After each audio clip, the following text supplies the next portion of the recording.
Welcome back to the Enlightened Misfits podcast. You have your host, Lauren. In today's episode, I have an amazing guest here with me today. This is Sara. She is an intuitive healer. So, Sara, kind of tell me a little bit about your journey, how you got to this place that you're at now. Let our audience know and listeners know a little bit about your story. Thank you, Lauren, and thank you for having me.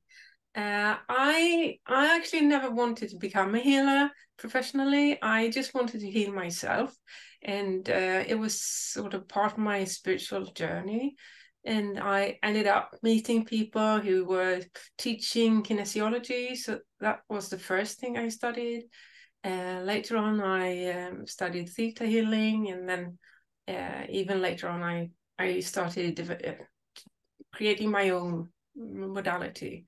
And yeah, I was really scared of having clients in the beginning, but once I was certified as a kinesiologist, people started lining up. So yeah, then yeah, I just threw my hands in the air and say, okay, I'm doing this. It meant to happen. So yeah, that's the Awesome. question. Yeah. Awesome. Yeah. When you said theta healing, I love theta healing. I feel like it's for myself too, has been, and my clients too have been, it's been amazing.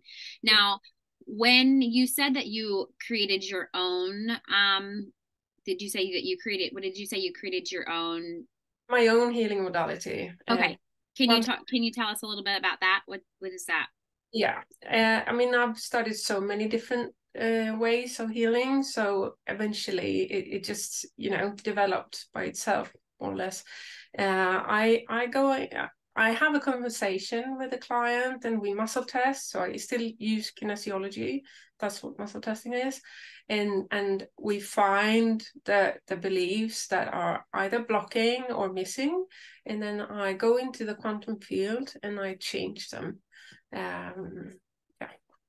Okay. So is that kind of like Akashic Records? Is that kind of like what you're doing? Not really. I'm using my intuition and I channel often past lives, not every time. Depends on if it's connected to the issue that the client has. And then it comes to me through images or words or, different things. And then Oh, we muscle test and see if that's true or not true. And I make a list and yeah, we change it. oh, okay. Now the question I had that you had put on your form of questions that I had that I wanted to ask was can you elaborate on the connection between the lack of unconditional love in childhood and the development of perfectionism and burnout? Yeah. So when we don't get unconditional love when we are children, we start looking for the next best thing, which is attention. And often it's combined with having parents with too high demands on us. So then we start being criticized and we try to be better and better, and it's never good enough. So then we start to develop the perfectionism traits. Yeah. Okay. Now with like, so some of your, like, so if it's somebody like the listeners that are listening here, now if they feel like this resonates with them, if obviously they would, they'll be able to find you to work with you, but what is something that you can suggest to them that they could kind of start by like having this realization for themselves, or if they feel like they're perfectionists, because I mean I know I was one too, so I mean I still kind of am a little bit. So what would you recommend them to like start with? Like, would it be like meditation? Would it be journaling? Like, what would that look like for them? I would say anything that you are drawn to. It's all about shifting your focus from other people to what's inside of you wanting to be expressed. So anything that helps you do that would be good to do. So meditation is definitely going to detach you from the outside world and connect you with your inner self. and journaling, really good way to become aware of what you are dealing with, what is inside of you. Tapping is a really good self-help tool. You can find so many tapping videos on YouTube, and search for what you are struggling with. I love using creativity as a tool to deal or heal your perfectionism, and start very basic, drawing, like doodling. Maybe do it with your left hand if your dominant hand is your right hand, and forget about the outcome of it. Focus on the process. Focus on having fun. Maybe use your fingers when you paint, and only focus on what you're doing, almost like a meditation. Oh, awesome. I think I'm going to try that because it's funny that you say that because sometimes I feel like in my own work, I'm like so focused on, I have like an overachiever. I have to do, like this has to be perfect. And I realize that like, maybe it doesn't, like that's like, maybe it doesn't have to be so perfect. Yeah. So that's actually, I love that you had said that because, I have an almost 4-year-old. So when we do things, I try to teach her just to kind of do her best. And, it's not like, oh, you have to do it this way. I kind of just show her like, you got to figure out the way that you want to do it. Right. So it's like, that's actually awesome because I always often think that I just want to have some fun in life, because life is hard, right? And it's like we forget that fun. So I personally will have to try that. So hopefully anybody listening that was a message for them too. Yeah, I think there is too little fun for many women. Yeah. Who are just like what you described now. They're so focused on results and Yeah. performance, and that takes away the fun in life. And we need to play more. Yeah. That's my big Yes. thing. I love Yes. playing. I love that. We Mm. need to play more. I love that. Now I'm interested in, and I know a couple of a lot of the viewers will, or the listeners will also be interested in this, is when you said past lives, like exploring like past life trauma. Now, my question to you is, how does it manifest in our current lives, and like what strategies or practice do you like help individuals overcome it if it impacts them? Yeah. One example is money. It can impact money so much. Maybe you were killed in a robbery that went wrong in a past life, and then Okay. money is going to be dangerous in this life. Uh, Okay. and you're not going to know it. It's just going to manifest by you avoiding money or spending it as soon as you get it, because it's burning in your pocket, because it's actually dangerous for you, because it was last time, because you actually died. Another thing might be that you were a nun in a past life and made a vow of poverty. And then you're going to reject money because you have this vow still if you haven't deleted it. And we take vows very, very seriously. So we almost rather die than break them. So that's why it's so important to delete them. Maybe you were like me, maybe you were killed in the French Revolution because you were rich. Then it's not money going to be dangerous, but it's going to be dangerous to be rich or wealthy or upper class, because that's why you were killed, not because of the money. So yeah, it all depends, and it Yeah. will show up if someone has an issue that where it is important to look at it. And sometimes they don't go away straight away when I delete them, and that's because there is some wisdom that the client needs. So we need to dig a bit deeper so they can actually reap that wisdom from that experience. Right. I love that. Yeah. I was going to say I've had past lives done before, and I know that one of my past lives, I was when I was in a kid, when I was in like a pool, I would always feel like I would be sucked into, those little vents in the deep end.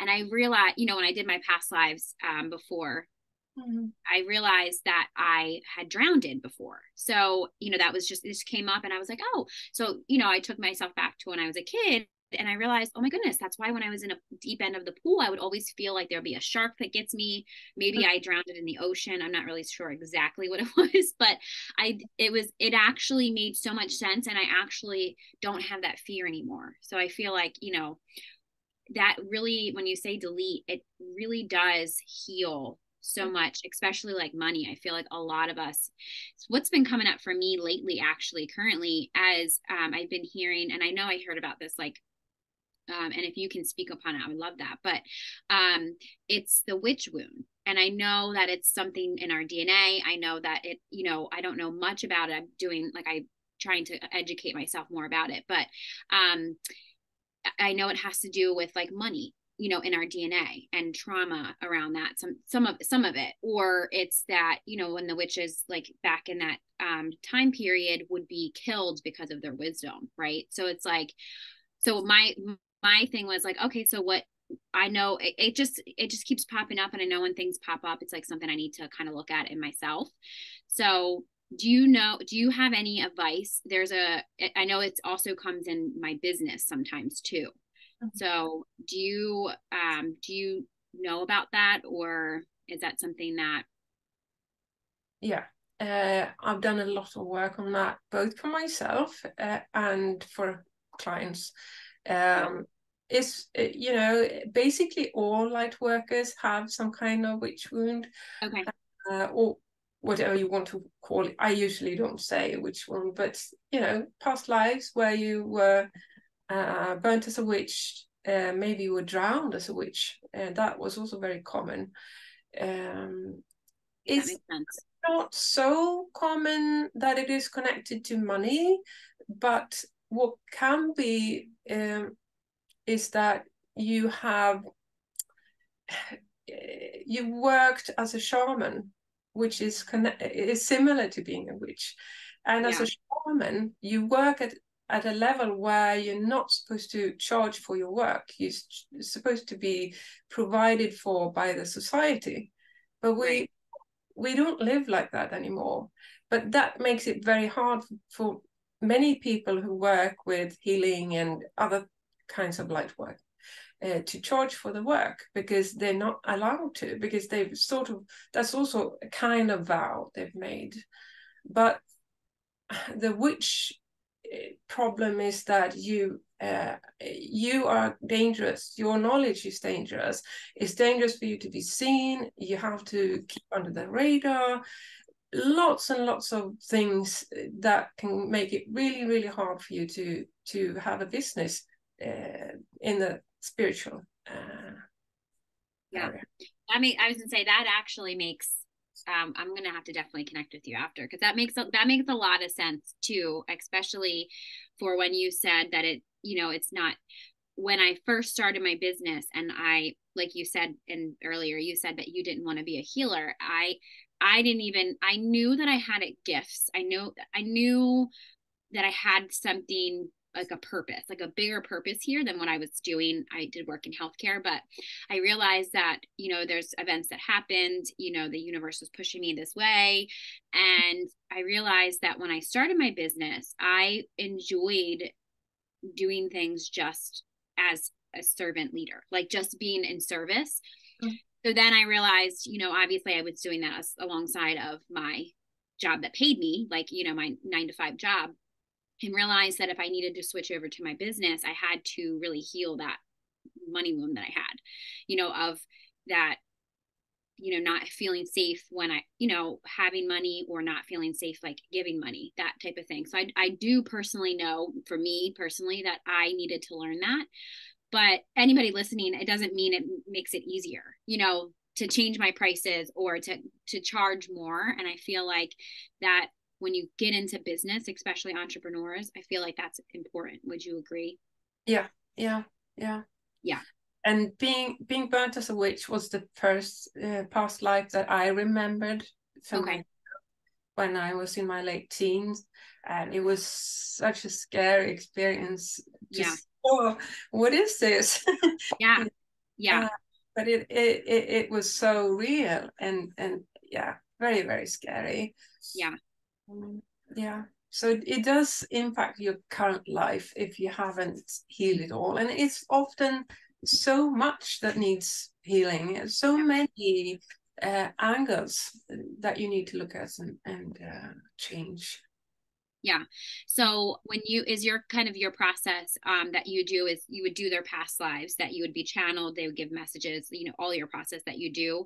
And then do you then you walk your, you know, client, are you walking them through the healing? Are you giving them Uh, so when once we've found what needs healing, for example, a trauma from a past life, okay, I never delete the actual past life because you might want to have access to that wisdom from right. that. So that's very important to not delete that, but I delete the traumas. Okay. So there's nothing that the client needs to go through or, relive that past life or anything like that. So it's not painful, like in many kind of therapies, you have to, go through the pain again. No Right. need for that. This is, painless almost. It can be, very emotionally hard for a few minutes maybe, but Yeah. it will pass. As soon as the healing is done, it will be fine again. So it's that's why I love doing this work, because it's such a soft and kind way Right. to heal really difficult things. Yeah. Yes, that's actually that that's huge, I think, too, with some of the, you know, like mentors and healers. I feel like when they go through, I feel like who I've talked to or who I just know, it's like a lot of deep stuff that they had to kind of clear out this lifetime because of like past lives. Yeah. And I've always been very, very intrigued with like those why questions of like, why is this way? Why is that way? Like, why do I feel this way? And I always, and when I had came like years and years and years, like maybe when I was like a teenager, of like somebody said something about, oh, you're an old soul. And I was like, what does that mean? You know? And I'm like, what does that mean? And the way that they explained it, it's like, you've lived here for many lives. And I was like, what does that entail? What do you mean? So it was funny of like, that's kind of when I started to be like, oh, this, and you know, of course I kept it to myself because I was scared to talk about it. So I feel like when you said about, you know, maybe I know in a past life I was a witch, and you know, I feel like just from knowing my experiences this lifetime, I must have really been, I always say this, a really shitty person, because I'm like the karma that I had to pay back sometimes. I'm like, gosh, like, you know, not that to make myself feel bad, but it's like, gosh, I really want to know every single past life. Like, I want to know what I was doing in this time, because it's just like, gosh, like I really kind of learned, I know coming into this lifetime, I had to learn empathy. So I know that, um, and it's not, it's kind of, it's actually, weird for me to say this, but I feel like empathy is not hard for me. Like, I feel like, you know, knowing what I know, I feel like empathy would be hard, but love and compassion is something that I always get first. So it's Yeah. like, even with all of my trauma. So it's like, you know, I think that that's very interesting, especially when people become aware of past lives. Would you think that it gives them a lot of clarity on, oh, that's that victim mindset of, because I had that victim mentality mindset. It's just those programmings, right? Like the society and, you know, childhood and, you know, what our parents' generational like stuff that we have to clear out.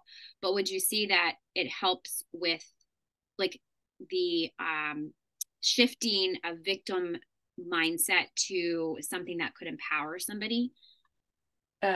Yeah, I just want to mention something about what you just said, Yeah. that I mean, we tend to think that it was our fault that we had such a difficult childhood, because basically every light worker had a difficult childhood. Yeah. And it's not because we were horrible in a past life, is because we chose a difficult path so we could, develop spiritually as much as possible. It is really tough to choose that kind of path, but it's not because you were a horrible person at all. Thanks. I was gonna say thank you for that. I always often need that reminder too, because I tell myself, like, funnily, like, I will say, like, oh gosh, like, I know I chose this, like, but why did I chose to come here again? Like, what? Please, somebody help me with why I chose this. Why did I know it's always, and my mom, like, she'll say, you always learn things the hard way. And I was like, well, I guess that's the way I learn. Like, that's just the way I feel like. But if I'm being honest, I feel like a lot of people, like, they have to just learn it. They have to try it for themselves. And usually it's the harder way, right? So it's like, it's kind of funny how that works out. Yeah. And now you need to remind me of your question about empathy. I can't remember now. Oh, no. So what I was asking about is when you explained, or you said something about the explaining kind of more about the victim triangle, and can you kind of like explain of like that idea of the victim triangle and how it can shift, like, one. So the victim triangle, either you get born into it or you're not affected by it. That's just how it is. And if you're born into it, you didn't choose it. I mean, on a spiritual higher self level you did, but in this life you were given a part in this triangle, either the victim or the helper, usually for children. You might also be the perpetrator. And it's not something that you chose. It was chosen for you. And it's very, very difficult to get out of it, and even to become aware of it, because it's part of your identity. So the first step is to become aware of it. Am I behaving like a victim all the time? Am I behaving like a helper all the time? Or am I behaving like a victim sometimes and a helper sometimes? Because when we're in this triangle, we tend to jump around in it. So one moment we're the victim, next time we're the helper. And if we try to step out of this triangle, this dynamics that the whole family is involved in, we become the perpetrator, because the other ones don't want don't want you to rock the boat. They want to keep status quo. So then you will be the bad guy. And then you'll immediately feel like the victim. So then you're right back in it again. So when that happens, you have to, stay neutral and think, this is just the victim triangle playing out, and I don't need to take part of it anymore. And then eventually, hopefully, things will calm down. But it is tricky. It's very, very tricky. And often when a client is dealing with that, I did for many, many years, but when we do, we often have to delete I am a victim many, many times, because it won't change, instantly, because it is such a complex dynamic. And also we see it through the media. We make, the media make different countries into victims and perpetrators and helpers, and we are constantly bombarded with this idea. I was going to say, that's literally what I was going to say, you just read my mind, actually. I was going to ask you if this is the dynamic of the media. Like, is it okay? So that makes sense. It's not just a family dynamic thing. It could be in any situation. Oh, okay. In the fairy tales that we read or listen to when we're children, so we learn this so early on. Yeah, like Disney does a very good job of well, Disney, not really, no. No, because Disney changes the fairy tales. The fairy tales are often, originally much scarier, and Disney makes a much softer version of them. And so Yeah. I would go to the original ones, the Brothers Grimm stories that they collected Okay. in the 1800s, I think. There, so yeah, because they're Yeah. real stuff. Yeah, I was gonna say, I feel like that's, at least I feel like that's a huge, especially because it's not just you giving that clarity on, it's not just family situations. Because I often feel like even just close people that I know are going through a lot of this victim triangle. That's literally what I feel like it is. It's like they're choosing to not play a part of abuse, trauma, you know, manipulation, whatever it is, and it's like they're the victim, like, or they're the villain, or they're the problem, or they're this. And it's just like, I now, like, it makes so much sense for when I decided to create boundaries to help protect my peace, with my own family, not my immediate family, but just distant family members that would really tear me apart. And I feel like that, yeah, I can, from my perspective, I definitely can see where it's like, gosh, I'm not the one that is the problem here, but it's okay. You can make me feel like I'm the problem because I'm just going to go over here. Right. So yeah, that triangle, Yeah. emphasizing how it's literally, you feel like you're just constantly like going like back and forth, back and forth, back and forth. So yeah. Yeah. So one of the things that you feel like could help with that, you said the awareness, but also, um, would you say, obviously boundaries, obviously deleting that, you said also too, what other things that people could do to kind of help themselves? Like, would it just be have more education or more awareness of, they aren't the problem, or they're not the victim, to kind of help free them from that belief? Um, yes and no. The first step is to become aware of your own behavior. Mm-hmm. Are you behaving like a victim or a helper? And the next one is to take a look at your family. What are Mm-hmm. they behaving like? Everyone? What role does everyone have? And at your workplace, what roles do people have? Uh, so really, scan your environment and see how that fits into that perspective. Um, it's difficult to change this on your own because it's so ingrained in your Right. personality identity.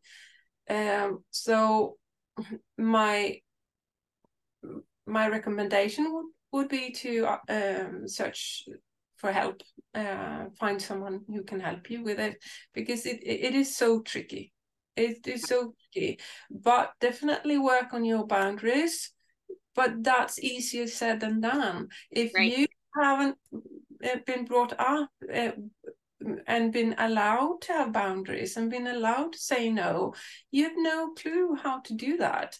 And then we tend to end up blaming ourselves and shaming ourselves for not setting boundaries. And I should be better at saying no, and I should do this and I shouldn't do that. You should scrap the word should. Is really, really bad for you. Yes. You know? I literally, it's funny that you say that, because when I, like, in coaching like sessions, the people are like, I should do this, I should do that. I'm like, you should stop saying should. Like, literally take that out of your vocabulary. And then when, I would get very triggered. So the thing about that is, I know I would get very triggered by that word. You Yeah. should go do this, or you should go do that, when I was a child or a teenager. And even recently, I just jokingly, I'm like, well, you should just shut the fuck up. That's what I usually say. Like, I'm Yeah. like, because that's literally what you probably should just do. Like, so Yeah. it's like, yes, I definitely can resonate with that too. Me as a child, when I first went through that huge spiritual awakening, like 4.5, 5 years ago, I realized I didn't even know what a boundary was. I didn't even know what the word narcissism was. I didn't even know any of that stuff, and realized I was just in that triangle. Like you said, it was like things were hidden from me. And I was like, wow. so I wasn't crazy, like I'm not the crazy one here, it's like having that aha moment and that connection was really eye-opening for me. And I feel like a lot of other people, even for you too, I'm sure, Yeah. Yeah. so that's amazing. So you said about seeking help. I know the listeners would love to be able to contact you. What is the best way? And I'll make sure that they also in the show notes have that too. What is the best way for people to contact you if they want to work with you? I would probably say Messenger on Facebook. Facebook is where I am the most and Okay. most active and respond to any messages. Or through my website is my name, saraaurora.waters.com, Okay. and my email, info@sarawaters.se, because I'm in Sweden. But Facebook is a great way to connect with me. Okay. All right. Well, thank you so much, everybody, for joining us today on the Enlightened Misfits podcast. If you enjoyed this episode, don't forget to subscribe. You can leave a review and share with somebody that you would feel would gain value from listening. So stay tuned for more captivating conversations in the future. And I hope you enjoy the rest of your week. See you guys next time.